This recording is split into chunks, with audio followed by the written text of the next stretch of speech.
And that's funds do not produce the returns you will. You can get double digit to infinite. Yeah, so lots of people, when they're looking to make an investment, will go and see an IFA or a financial planner to get clear on what it is they want to do. The IFA or the financial planner may look at their spread of investments currently. They'll probably look at their income streams. They'll probably look at their age and work out what their objectives are and create a sort of portfolio that meets those objectives in terms of risk, in terms of income, and making sure they've got enough money in later life so they don't take too many risks and put capital at risk, you know, which they won't have later on.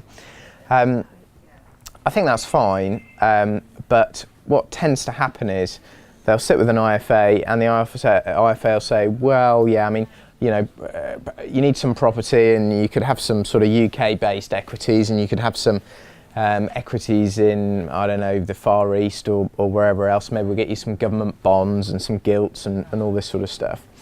And people, and often the IFA financial planners sort of associate the property investment within the fund, because that isn't necessarily the bit that's explained, is the same thing as direct investment into property, which you would operate yourself, and it could be residential or commercial. But the reality is, if you invest directly just in a little buy-to-let or a HMO, typically your return on capital invested, that's the return you get, you know, on a leveraged investment, i.e. on a property that you buy with a mortgage, it will easily be 15, 20, 25% if you take the capital and the income into account over the long term. That's a property that just yields at 6 or 7%, because in a very simplistic way, if you bought a 100 grand property and you put a £25,000 deposit into it, and every year, let's just say that generates, I don't know, £5,000, you've got a really nice return there of £5,000 off an investment of 25,000, not an investment of 100,000, because you've leveraged it, you've borrowed money. Then in addition, if it goes up 5% annually, goes up 5,000 every year, well, that's a return on the 25,000 that you put in rather than the 100,000 that it costs for the property. So you're making a £10,000 return overall against a 25%, against a £25,000 investment.